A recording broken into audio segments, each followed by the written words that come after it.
যে ব্যক্তি ডান হাতে পাবে সে মানুষকে দেখাবে। সূরা হাক্কার 19 নম্বর আয়াতে আল্লাহ রাব্বুল আলামিন বলেছেন, আম্মা মান উতিয়া কিতাবাহু বিয়ামিনিহি ফায়াকুলু হাউম ইকরাউ কিতাবিয়া।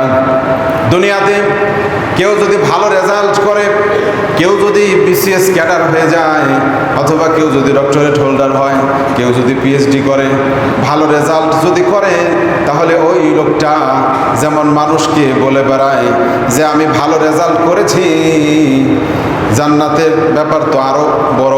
হাসরের ময়দানে যে ব্যক্তি ডান হাতে আমলনামা পাবে, ওই লোকটা মানুষকে দেখাবে যে আমি ডান হাতে আমলনামা পেয়েছি, তোমরা দেখো, হা উমকরা ও কিতাবিয়া, আমার আমলনামা পড়ে দেখো, তোমরা আমার আমলনামা পড়ে দেখো। আজকে এই বিষয়টা ডান হাতে আমলনামা পাওয়ার ব্যাপারে প্রতিযোগিতা কীভাবে করবে? আজকে দেখেন প্রাইমারি স্কুলে আমাদের বাংলাদেশ পৃথিবীর দ্বিতীয় বা তৃতীয় বৃহত্তম মুসলিম রাষ্ট্র, এখানে প্রাইমারি স্কুলে গানের শিক্ষক নিয়োগ দেওয়া হচ্ছে। সেটা অবশ্য বাতিল করা হয়েছে, আলহামদুলিল্লাহ বলেন সবাই। প্রজ্ঞাপন জারি করা হয়েছিল যে গান বাজনা শেখানো হবে প্রাইমারি স্কুলে, প্রজ্ঞাপন জারি করা হয়েছে, পরে আবার বাতিল করা হয়েছে। আল্লাহ তাআলার কাছে শুকরিয়া আদায় করছি। অথচ আমাদের বাংলাদেশের কয়জন নাগরিক এটা চায় যে আমার ছেলে, আমার মেয়ে, কোমলমতি শিশু, সে স্কুলে গিয়ে, সে প্রাইমারি স্কুলে গিয়ে সে কি শিখবে? গান বাজনা শিখবে। এটা কয়জন গার্জিয়ান চায় বলেন? শতকরা 5 জন হবে কিনা আমার সন্দেহ। কিন্তু 90 থেকে 95 জন গার্জিয়ান চায়, এটা অভিভাবক এটা চায় যে আমার সন্তান আল্লাহর কালামটা তেলাওয়াত করুক। ইসলামী শিক্ষা, ধর্মীয় শিক্ষা, ইসলামী মূল্যবোধ এবং নৈতিক শিক্ষা যেটাকে বলা হয়, এই শিক্ষাটা যদি কোমলমতি শিশুর অন্তরে বসিয়ে দেওয়া যায়, বয়স মাত্র 7 বছর, 6 বছর, 7 বছর, 8 বছর বয়স, অথবা 10 বছর বয়স, তাকে যদি এই অবস্থায় অঙ্কুরে, এখন একেবারে সে, তার অন্তরটা হচ্ছে কাদা মাটির মতো, কাদার মতো। কাদাকে আপনি যে আকৃতি দিতে চান সেটাই আপনি দিতে পারবেন, কিন্তু যখন মাটি হয়ে যাবে, শক্ত হয়ে যাবে, তখন সেটাকে যে কোনো আকৃতি দেওয়া যায় না, সেটা ভেঙে যাবে, বেশি জোরাজোরি করলে ভেঙে যাবে। এই কোমলমতি শিশু, তার এই কোমল হৃদয়ে যদি ইসলামী শিক্ষাটা বদ্ধমূল করে দেওয়া যায়, বসিয়ে দেওয়া যায় যে আমার এই জীবনটা আসল জীবন নয়, পরকালীন জীবনটাই আমার আসল জীবন। এখানে দুনিয়াতে যদি আমি দুর্নীতি করি, করাপশন করি, আমি যদি দেশের টাকা লোপাট করি, তাহলে পরকালে আমাকে হিসাব দিতে হবে। এই ডে অফ অ্যাকাউন্টেবিলিটি, মানে আপনার পরকালীন যে হিসাব দেওয়ার চিন্তা ভাবনা, এটা যদি এই কোমলমতি অবস্থায়, কোমল হৃদয়ে যদি এটা বসিয়ে দেওয়া যায়, এই ছেলেটা যখন বড় হবে, বড় হয়ে যখন সে সচিব হবে, অথবা সে টিউনো হবে, অথবা ডিসি হবে, ওসি হবে, এমপি মন্ত্রীও হতে পারে, এই ছেলেটা সে বড় হয়ে দুর্নীতি করবে না। কিন্তু দুঃখজনক ব্যাপার হলো আমাদের প্রাইমারি স্কুলে সেখানে কোনো ধর্মীয় শিক্ষক নাই, ধর্মীয় শিক্ষক নাই, কিন্তু ধর্মীয় শিক্ষক নিয়োগের ব্যবস্থা না করে সেখানে গানের শিক্ষক নিয়োগ দেওয়ার একটা প্রজ্ঞাপন জারি করা হয়েছে। বলেন নাউযুবিল্লাহ। আল্লাহ তাআলা আমাদেরকে হেফাজত করুন।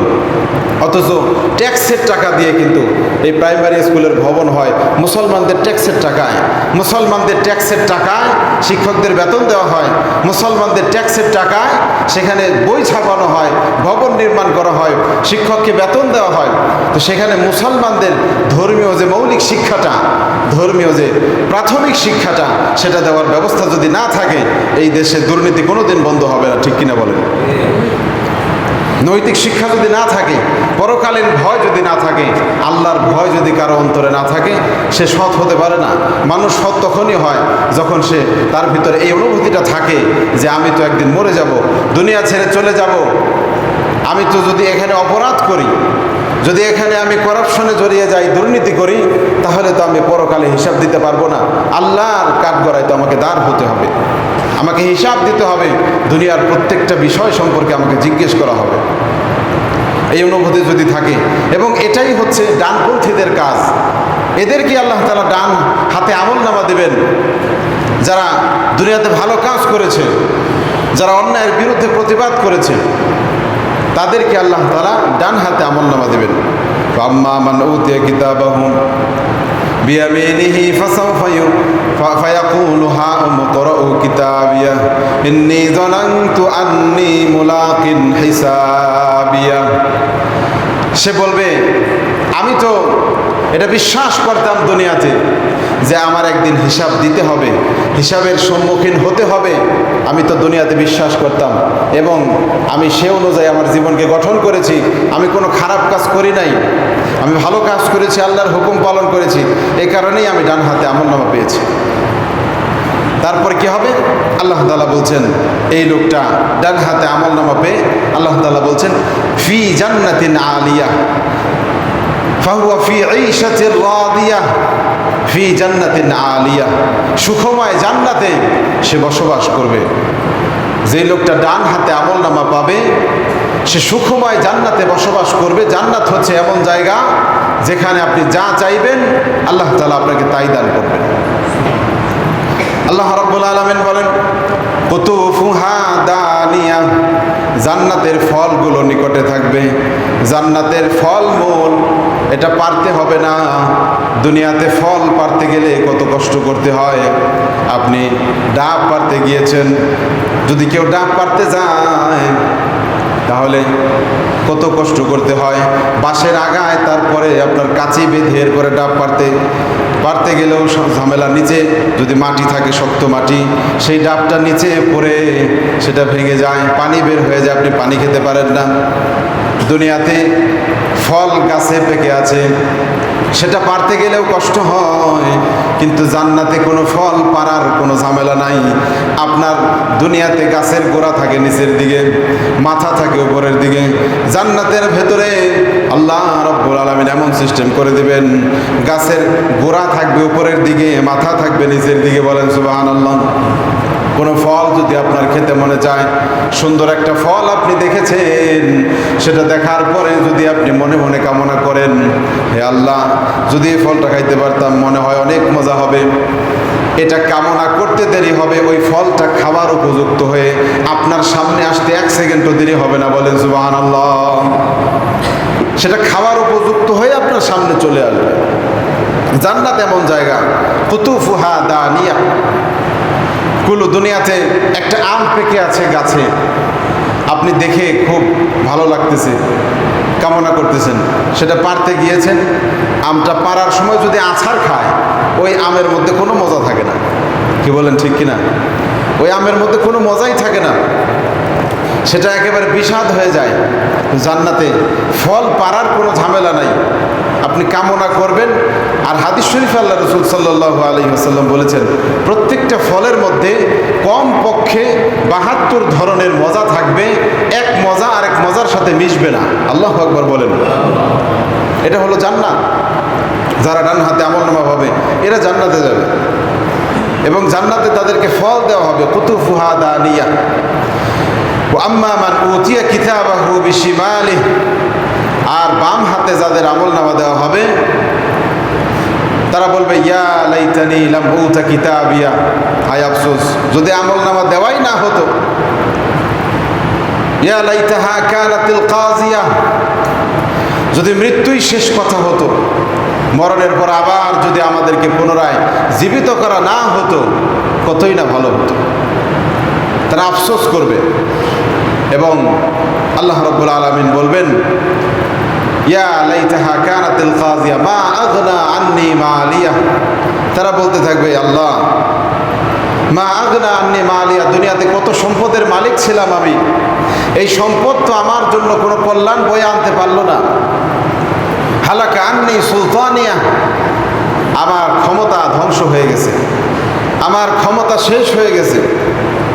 মা আগনা আন্নি মালিয়া হালাকা আন্নি সুলতানিয়া। তখন আল্লাহ রাব্বুল আলামিন ফেরেশতাদেরকে বলবেন খুযুহু ফাগুল্লুহু সুম্মাল জাহিমা সাল্লুহু, এই লোকটাকে ধরো, এই লোকটাকে ধরে জাহান্নামের মধ্যে দগ্ধ করো, জাহান্নামের মধ্যে পুড়ে ফেলো, বেরি পড়াও। এই লোকটাকে ধরে বেরি পড়াও এবং তাকে জাহান্নামের মধ্যে পোড়াতে থাকো, জাহান্নামের মধ্যে তাকে দগ্ধ করতে থাকো। এরপরে আল্লাহ তাআলা বলছেন ফাসলুকু সল্লুহু, আল্লাহ তাআলা বলছেন তাকে 70 গজ শিকল দিয়ে তাকে বেঁধে ফেলো। আল্লাহু আকবার বলেন, সবাই বলেন আউযু বিল্লাহ। সুম্মা ফি সিলসিলাতিন যারউহা 70 যিরাআন ফাসলুকু, জাহান্নামের মধ্যে তাকে পুরাতে থাকো, একটা শিকল দিয়ে তাকে বেঁধে ফেলো, যেই শিকলটা 70 গজ হবে। মুফাসসিরিনে কেরাম বলেছেন সেই শিকলটা নাকের ভিতর দিয়ে ঢুকানো হবে, পায়খানার রাস্তা দিয়ে বের করা হবে। দুনিয়াতে যেভাবে মুরগি গ্রিল করা হয়, হোটেলে মুরগি যেভাবে গ্রিল করা হয়, পুরানো হয়, ঠিক সেভাবে নাকের ভিতর দিয়ে ঢুকানো হবে শিকল, পায়খানার রাস্তা দিয়ে বের করে। এরপরে তাকে জাহান্নামে পুরানো হবে, জাহান্নামে তার চেহারা, তার শরীরটাকে ঝলসে ফেলা হবে। কারণ কি, ইন্নাহু কানা লা ইউমিনু বিল্লাহিল আযীম, তার সমস্যা ছিল একটাই, সে আল্লাহকে বিশ্বাস করতো না।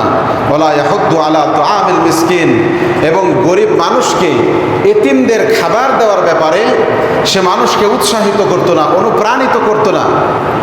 আল্লাহকে বিশ্বাস করতো না, এতিমদের খাবার দেওয়ার ব্যাপারে সে উৎসাহিত করতো না। এই অপরাধে তাকে শাস্তি দেওয়া হবে, জাহান্নামের মধ্যে তাকে পুরানো হবে। আল্লাহ তাআলা আমাদের সবাইকে হেফাজত করুন, বলি আমিন। জাহান্নাম থেকে আল্লাহ তাআলা আমাদের সবাইকে হেফাজত করুন, বলি আমিন। এই বাম হাতে আমলনামা, আল্লাহ তাআলা আমাদেরকে বাম হাতে আমলনামা পাওয়া থেকে আমাদেরকে হেফাজত করুন। আমাদের সাধ্য আছে, হয়তো সাধ্য নাই, আমরা আল্লাহ তাআলার কাছে দোয়া চাই, আল্লাহ তাআলার কাছে দোয়া করি, আল্লাহ দয়া চাচ্ছি, হে আল্লাহ অনুগ্রহ করে, দয়া করে আপনি আমাদেরকে কষ্ট দেবেন না। আপনি হাসরের ময়দানে ডান হাতে আমরা যাতে আমলনামা পেতে পারি, সেরকম আমল আমরা যেন দুনিয়াতে করতে পারি, আল্লাহ তাআলা যেন তৌফিক দান করেন। সকলে বলে আমিন। ওয়া আখিরু দাওয়ানা আনিল হামদুলিল্লাহি রাব্বিল আলামিন।